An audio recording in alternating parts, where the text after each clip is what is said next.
Wheel of life. How do you say in Tibet? Very good. Sipé khorlo. SIDPA sipé khorlo. KHORLO. Beautiful.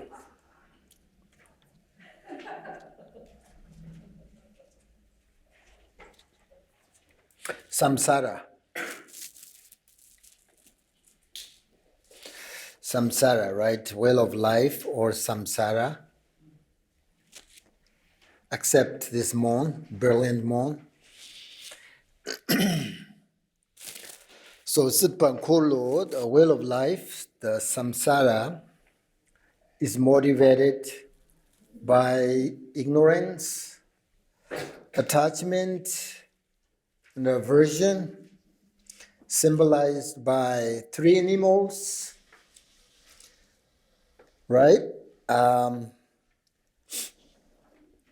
in samsara, this wheel of life, we engage in virtuous and non-virtuous actions, symbolized by the two half circle here, circles. These actions lead to birth, right? And the six realms of cyclic existence. So you see, if you look at the picture, six realms. The top,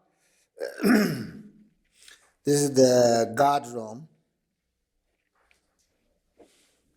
and then demigod, the left side of God realm, and then underneath demigod realm, then hungry ghost realm, and then the bottom there's hell realm, and then there is animal realm, and then human realm. So these are six realms of cyclic existence, samsara. What are the stages of cause and effect? Now here we have to talk about the toll links of dependent arising, okay?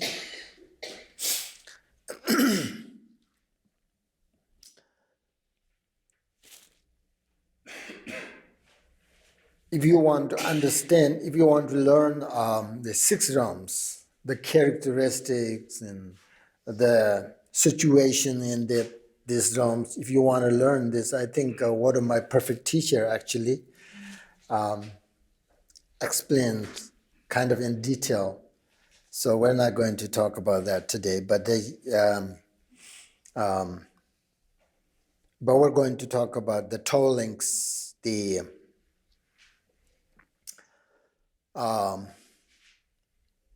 toll links describes how we continue to be reborn into the well of life or samsara. That's why I think it's kind of very important to understand. As you know, according to Buddhism,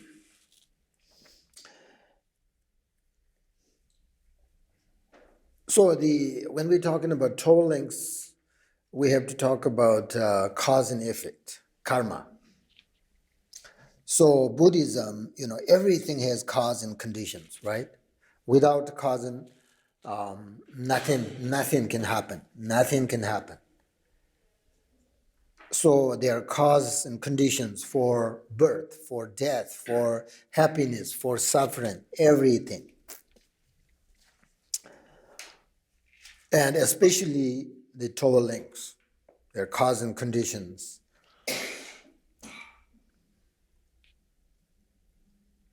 So we found that each and every one of us has sort of committed many kinds of good and bad actions and habits, That's why it's important for us to correct our negative habits.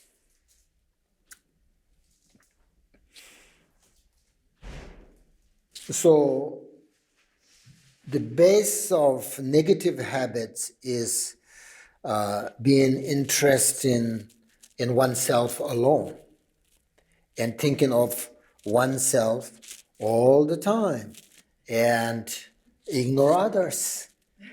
That's the thing. Even though Buddhist people, they know, right, taking care of others so important, but just we can't because this habit, habit.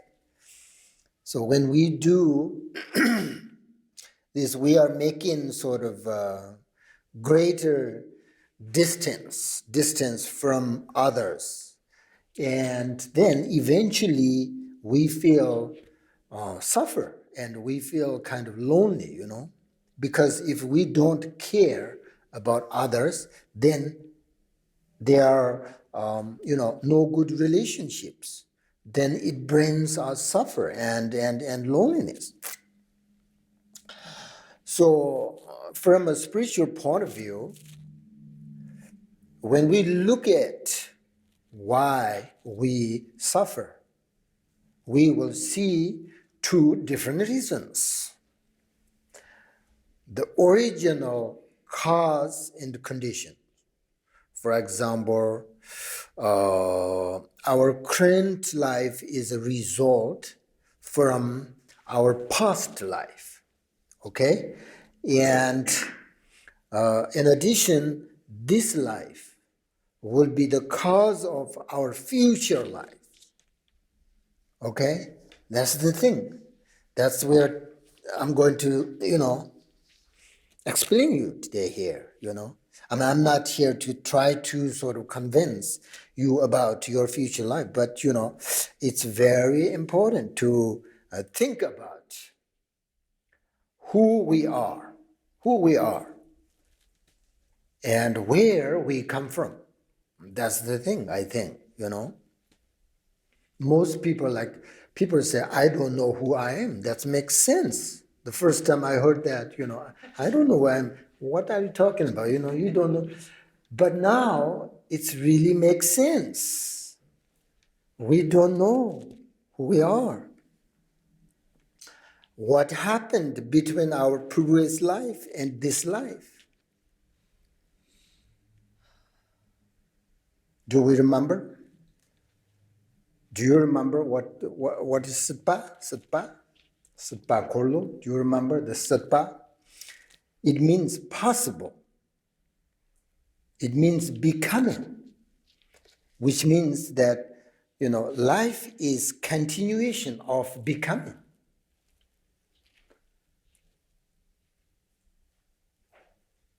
So all of our existence can be categorized into 4 events, okay? Life, death, after death, and rebirth. 4 events, very important. So these 4 events represent the 4 intermediate states, okay, which are called the nature intermediate state of this life, right? Now we're talking about the sutpa. This time, sutpa means in between now, okay? What is between the nature, 4 events, the nature, sort of natural intermediate state of this life, 1, then painful intermediate state of dying, then the luminous intermediate state of the ultimate nature or intrinsic nature, and then karmic intermediate state of becoming. So the first is the time between when we are born and the time when we die. Okay? That is called the intermediate state of this life. This life. Right now, we are in between. So this is the most important, actually, time, And it contains all of the appearance that we go through from birth, all of our lives, and finally, until we are faced with death. So therefore, the teaching on the wheel of life is about how to make our lives meaningful and how to use our experience in this life, either good or not good, as a pathway to awaken or as a pathway to continual sort of, up and down, happy, unhappy, So everything that we experience is result of past actions, okay? Everything that we experience result of past action, which is karma. We call it which is karma. So all of our different experience of this happiness and unhappiness are all a result of what we have done in the past. And Buddhism teaches us that all phenomena come from a cause and that everything is created based on dependent arising, which is causing karma. Now, according to traditional Buddhist philosophy, the karma is a difficult subject, difficult in detail and difficult to understand, has so many details. But there is a sort of practical way of understanding karma that much easier to understand. And from the Mahayana point of view, when we talk about karma, we're talking about cause and effect.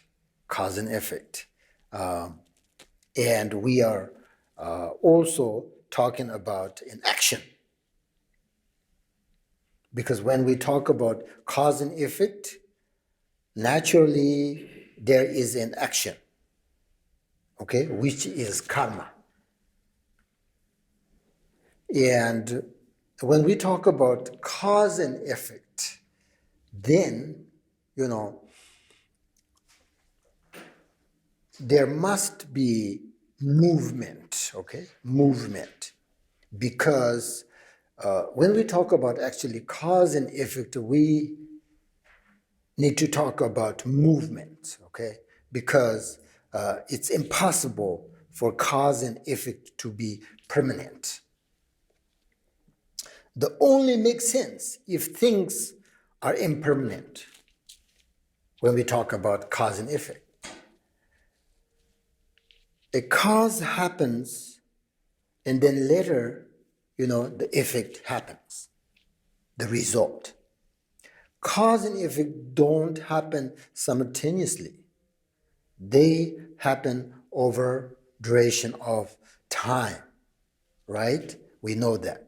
And what is actually happening? Actions are happening. Cause and effects are actions.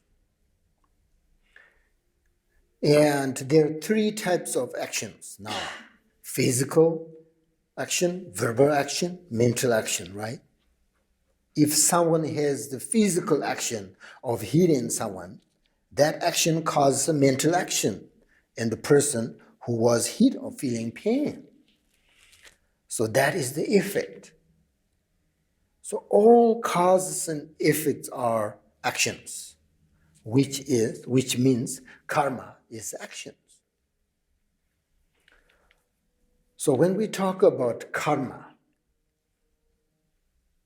we have to talk about cause and effect. And we have to talk about movement. Very important. And we have to talk about time. When we talk about movement, we have to talk about time. When we talk about cause and effect, we have to talk about movement. These are, we call interdependent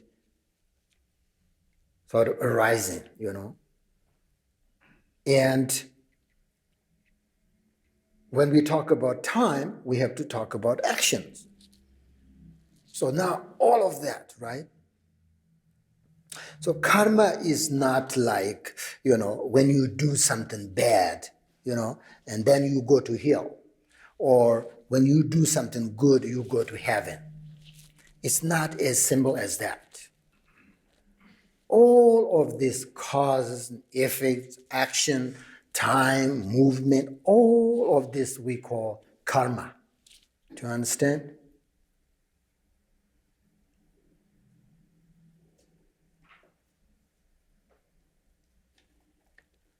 Same thing like when we're talking about samsara. Samsara is big thing, big subject. Impossible, temporary, in between, living beings, all these connotations, this samsara, this is samsara. When we're talking about samsara, we have to talk about karma, for sure. When we talk about karma, then we have to talk about interdependent arising, cause and effect, and all of this. So all of these are relative things, okay? Relative things, relative truth. That's why this picture tells us, right now we have this pig, so we don't understand the truth. What is the truth? All of this relative truth, we have to understand this karma, these actions. That's relative truth. We're not talking here about this moon, the Berlin moon. But we're talking about the wheel of life here, right? So that's all of the wheel of life here. Everything you see on this picture is relative truth. We're talking about relative truth. And we talk about relative truth. We have to talk about impermanence. Impermanence. Everything is changeable. And when we talk about impermanence, it includes the fundamental impermanence of birth and death of living beings, and also all the changes of seasons and everything. Okay? These are big subjects, right? And it also includes, subtle impermanence, which is the fact that all conditioned things are constantly changing, moment by moment, and never remain unchanging. So people tend to think that everything is permanent, as I said, And when they think this, then they have desire for it. That's the thing. And then all other emotions there. So now when we talk about karma, we are talking about mind. This is the thing, okay? Mind, so now you see, in order to talk about karma, you have to understand cause and effect, movement, time, action, all of that. Well, that's we call karma, right? So this karma related to mind. So when we talk about karma, we have to talk about mind, okay?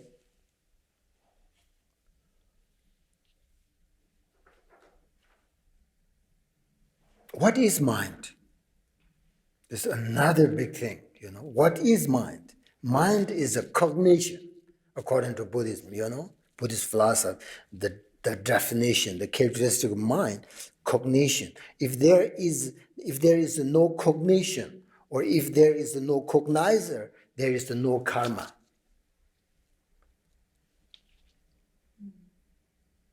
So when we talk about mind, then we're talking about good and bad, right? Good action, bad action, all of that.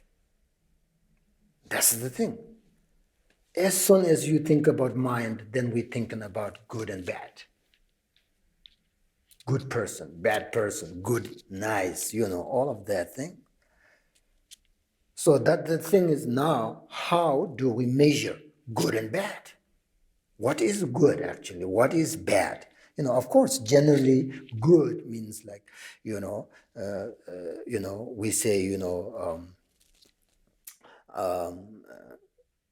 people saving, somebody's life, for instance. It's good karma. Or bad is, killing somebody, is bad karma.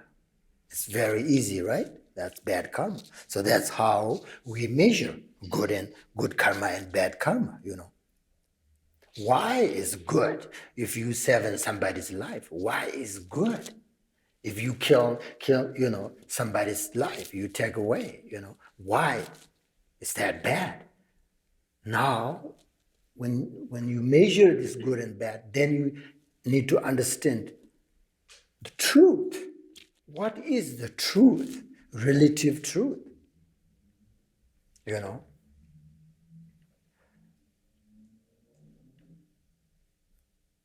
So if you kill somebody and that is very close to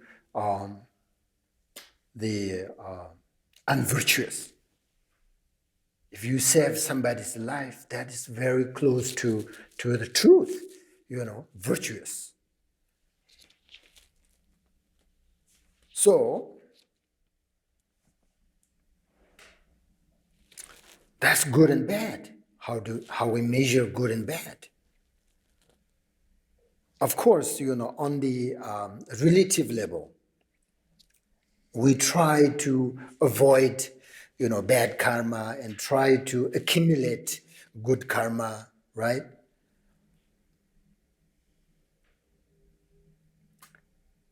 And if you go much deeper at the bottom of what is good and what is bad, then your ultimate goal as a Buddhist is to go beyond this both, good and bad karma. That's why, this moon is there. But as long as we're talking about the relative truth, then there is a good, there is a bad, But your ultimate goal as a practitioner, Buddhist practice, you have to go beyond good and bad. That's why Chantakurt, the Buddhist, one of the great Indian, philosopher, said, good people do good karma and go to heaven. That's they say, right? Bad people do bad karma and go to hell.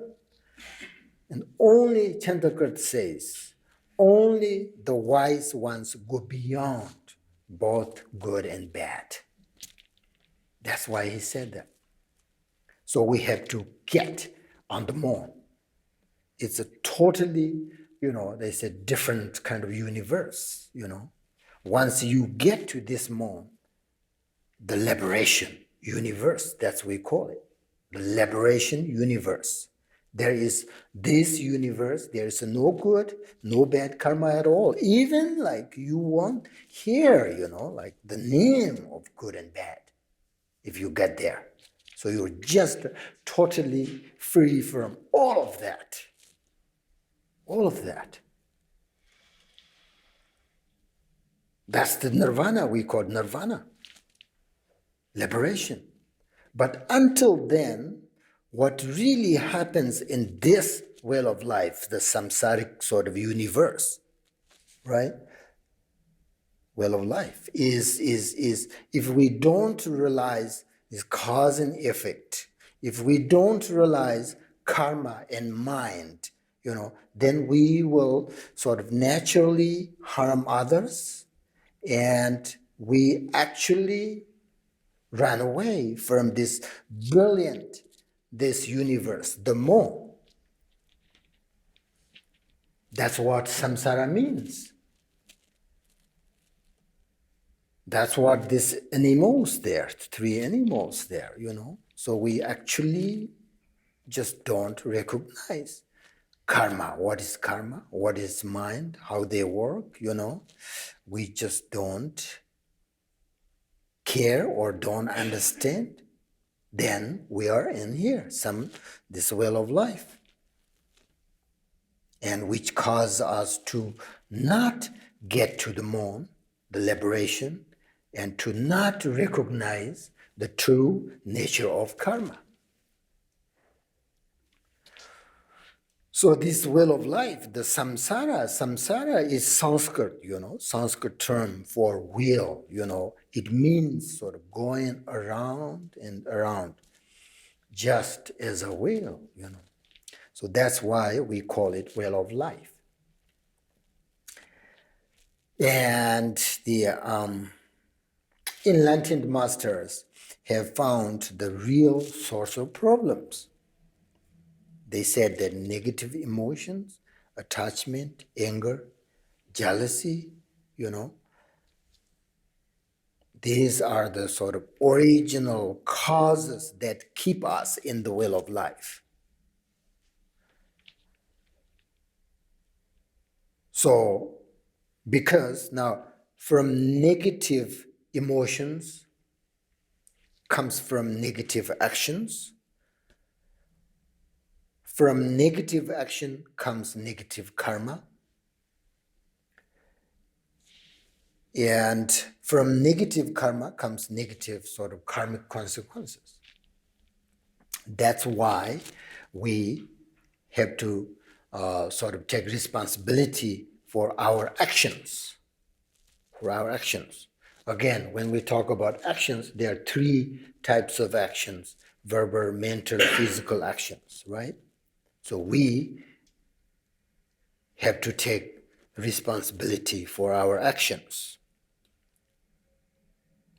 Because if you take care of your, actions, then you are taking care of your karma. So usually, it is not so difficult to understand how the karma works. If we explain, karma like, this way, not, Buddhist philosophy way, then the karma is not difficult to understand and how karma works. But sometimes, the karmic consequence doesn't have to show the result right away. So then there is we call it like hidden karma, There's hidden karma.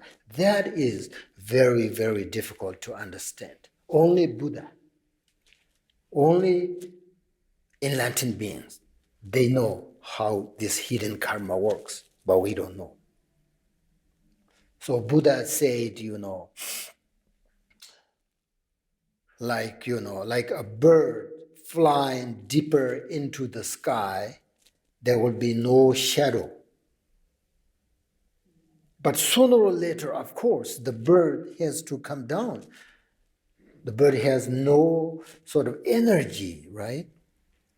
And when the bird comes down, the shadow is already there. So you have no idea about this hidden karma. This is kind of one example how the hidden karma works. You have no idea. It doesn't show you the result right away. This hidden karma. And we have no idea how, it works. So when we talk about this hidden karma, then it's helpful to talk about habitual patterns, the habitual patterns. Habitual patterns apply to all kinds of karma, okay?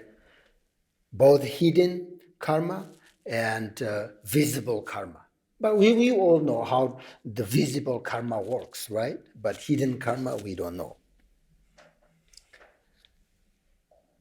So, for example, if you smoke every day, then of course you have the visible karma, for instance, of sort of, wanting to smoke all the time.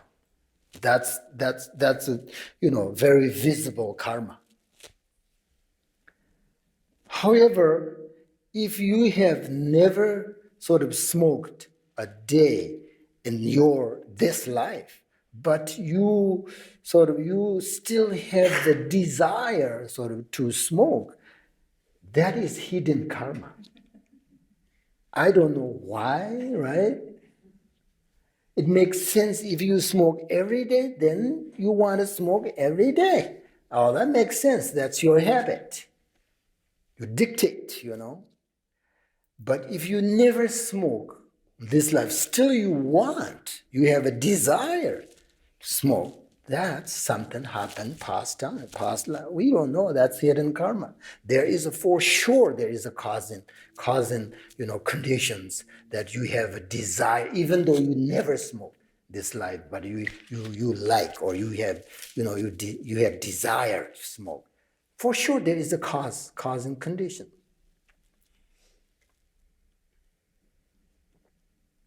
These hidden karmas sometimes take long time to show the result, life after life and life after life. You never know. But it's there. It's just, as I said, the birds fly, you don't see the shadow, but it's the sooner or later bird come down, shadow is there. So the karma is inevitable. That's the thing. The shadow is there. Even though you don't see it, you have no idea, but it's there, inevitable. So that's hidden karma, right? Then we also have to talk about perceptions, because all of our perceptions are based in karma. Whenever you perceive something as pleasant or unpleasant, comes from karma. Okay? According to Buddhism, we believe that there are endless perceptions. Okay? For example, between two people, like for instance, if I say you and me, if how I perceive this meditation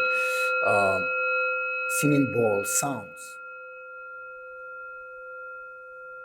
So you listen this, then you listen this sound, how you perceive the sound, and how I perceive the sound, very different, for sure. Because it's different, it depends on different cause and conditions.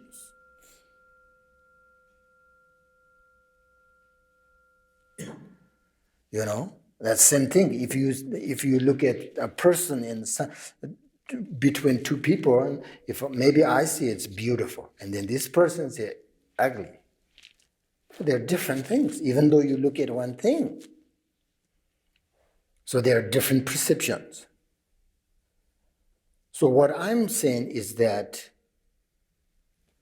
for instance, this singing bowl, the sounds, can create so many different perceptions, which have come from karma. So when we talk about these perceptions, in order for us to communicate sort of more easily, we can talk about 6 different kinds of perceptions.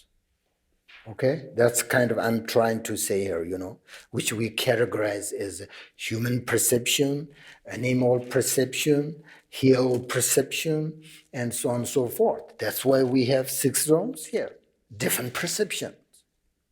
Those perceptions, this different perception, come from karma.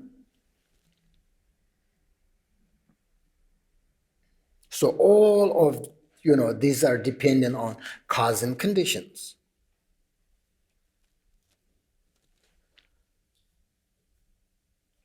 So that's what perception means, you know. So that's why these are very important to understand. Don't just keep in mind, don't forget, you know, after when we're done teaching, and then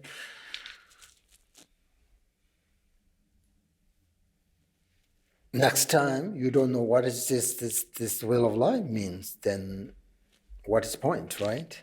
So keep in mind in everything, all this, you know, this will of life, when we talk about, when we're talking about, you know, life, sipé, you know, the our lives. And then when we talk about our lives, we're talking about cause and effect, karma, mind, all of that, perceptions.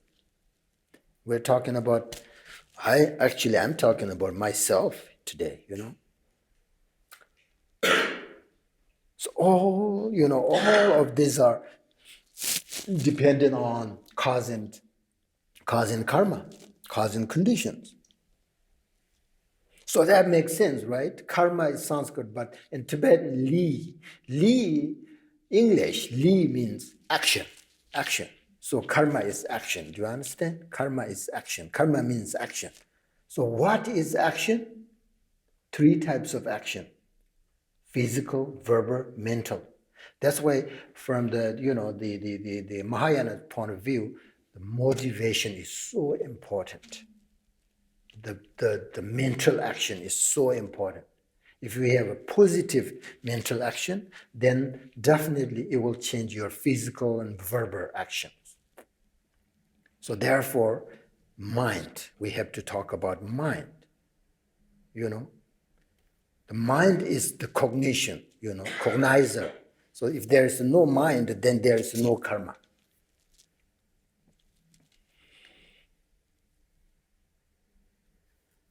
So, now you see all of these perceptions are related to our mind. Okay? So that's why Shantadeva says, you know, there's no hill room somewhere between underneath this earth. It's your mind. You experience, you know. Even though we two people sit in this room and you experience like everything is pleasant, and I experience everything is unpleasant. There is no unpleasant, pleasant exists there. It's about your mind, your experience. If you think you are so, you know, happy and, you know, pleasant, and that's your good karma. There is a reason you have this experience for sure, but it's your mind. There is nothing actually, these six realms, you know, nothing other than your mind. That's Mahayana point of view, especially, you know, Mahayana, they don't believe this kind of six realms. They believe that mind creates the perceptions. These six realms, of course, the perception, you know. So again, remember this. I think it's very important. When we talk about mind, we talk about good and bad things, good and bad, and also we talk about cause and effect, and then we talk about karma. So that is why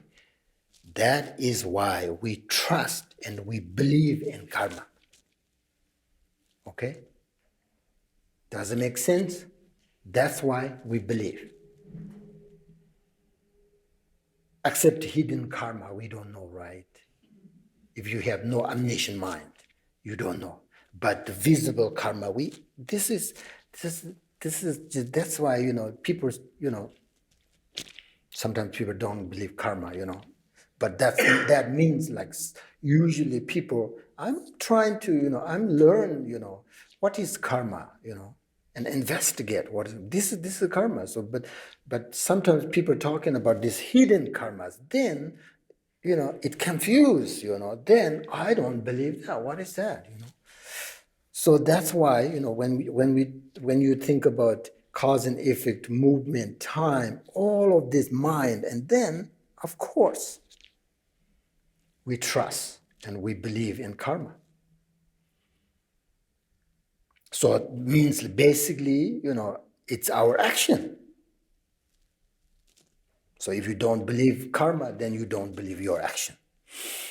So in order to understand all of these things, to develop your wisdom, very important, your education, and your practice, right? Your practice,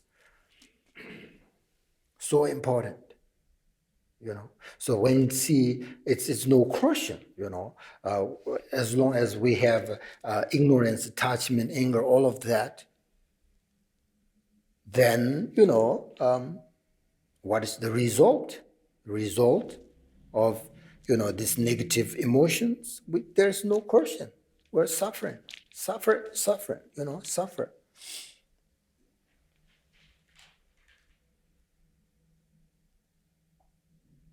But don't think that, I have this intrinsically, these negative emotions, I can't do anything about it.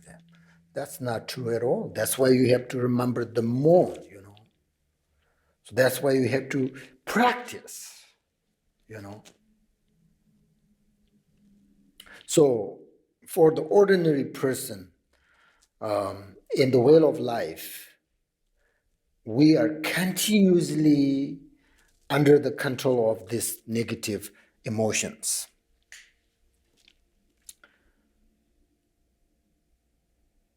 And there are two types of experience in this well of life.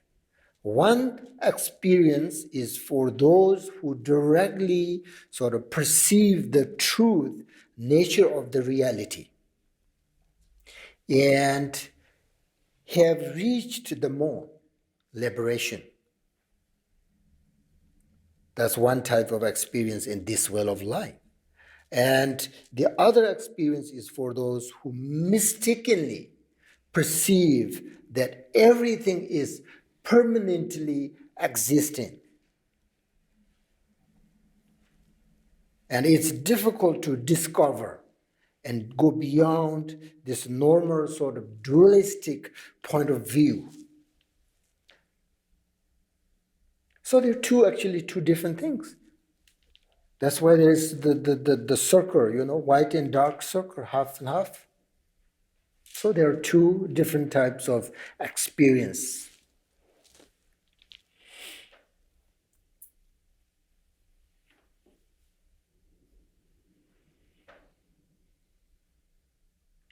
So I'm not sure.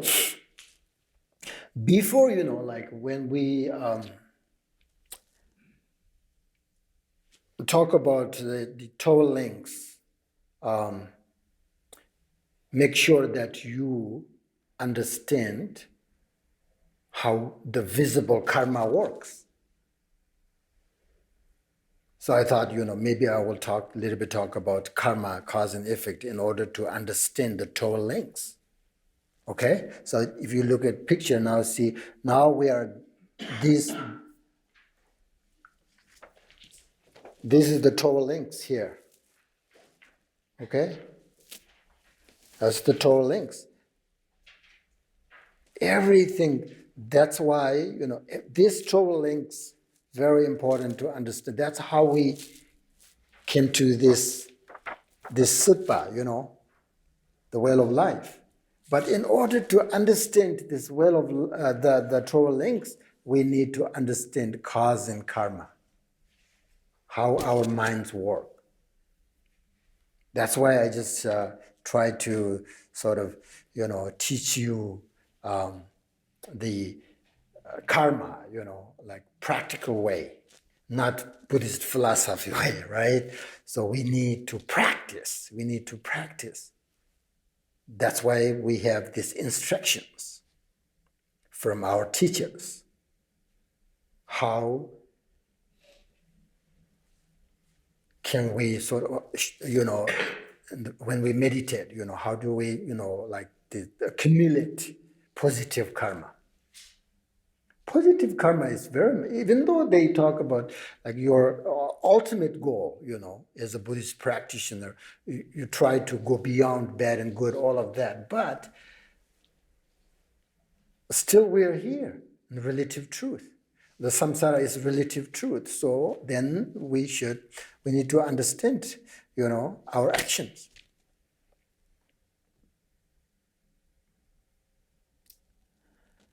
So therefore,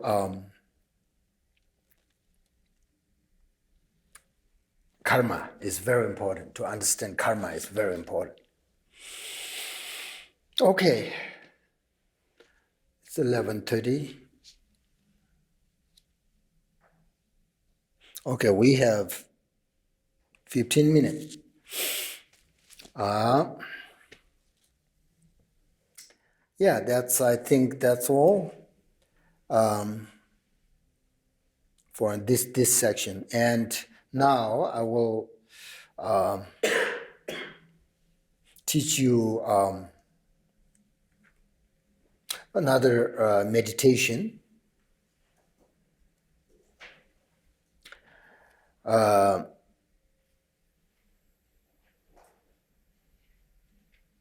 So now we have, included this section, and then we have other two. So there are three sections. So I think we're going to meditate on Om Ah Hong. Okay, 3 syllables. Om Ah Hong meditation. So in this section, this time we're going to meditate with Om syllable. Okay, Om syllable. You don't know Tibetan Om, so you just O-M, Om, right? If you know Tibetan Om syllable, you can. Doesn't matter. So with Om syllable, Om Ah Hong mantra is very profound. Each mantra has how you start. When you start, like Om Ah Hong Bajagura Bhamasada Hong, like it's so important, right? So because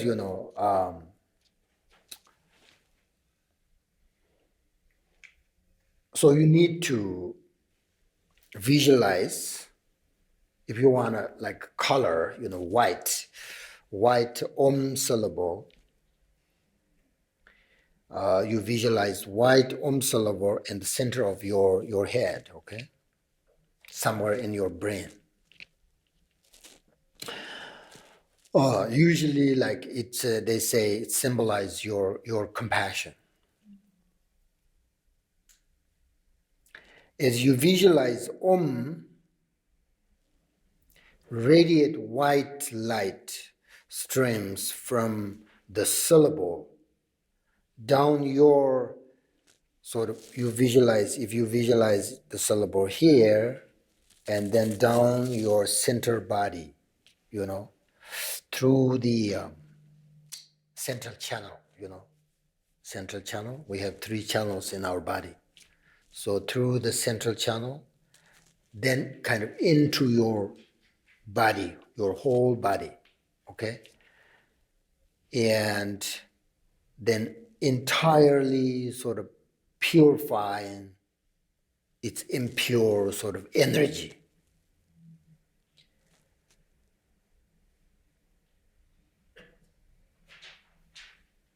And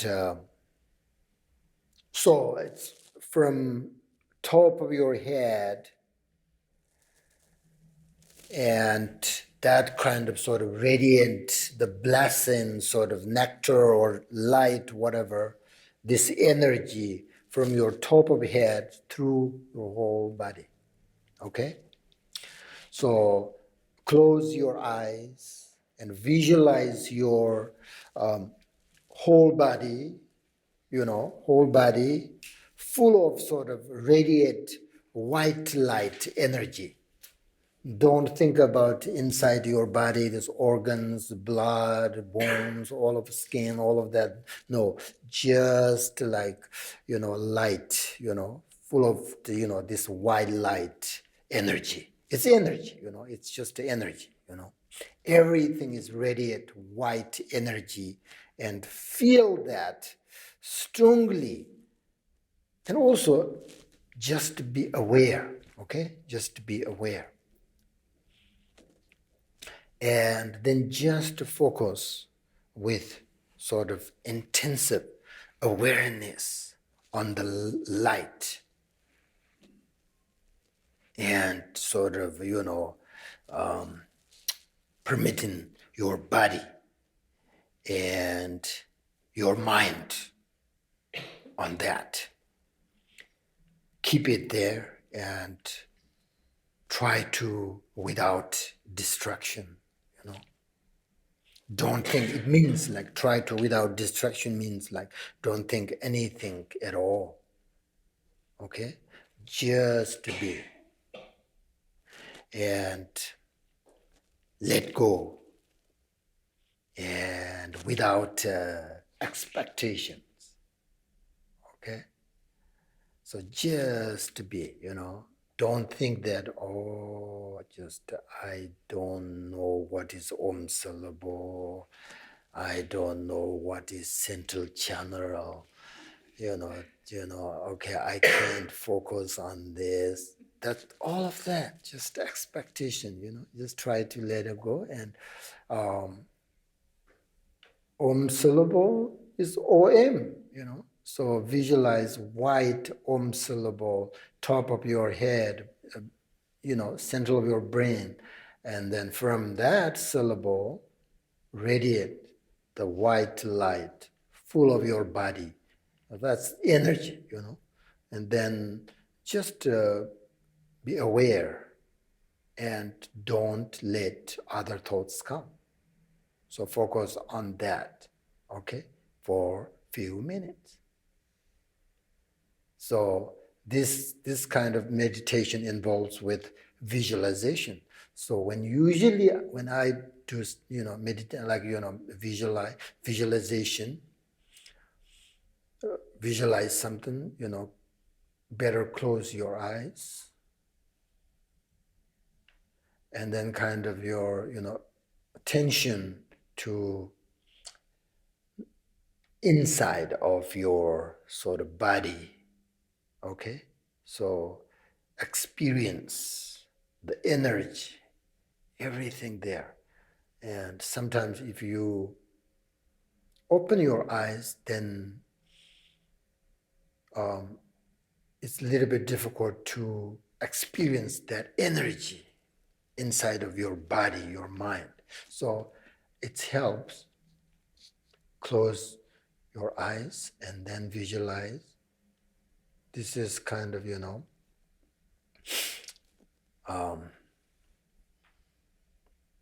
kind of shamatha meditation. It helps to calm your mind. At the same time, be aware of your body sort of energy, So it's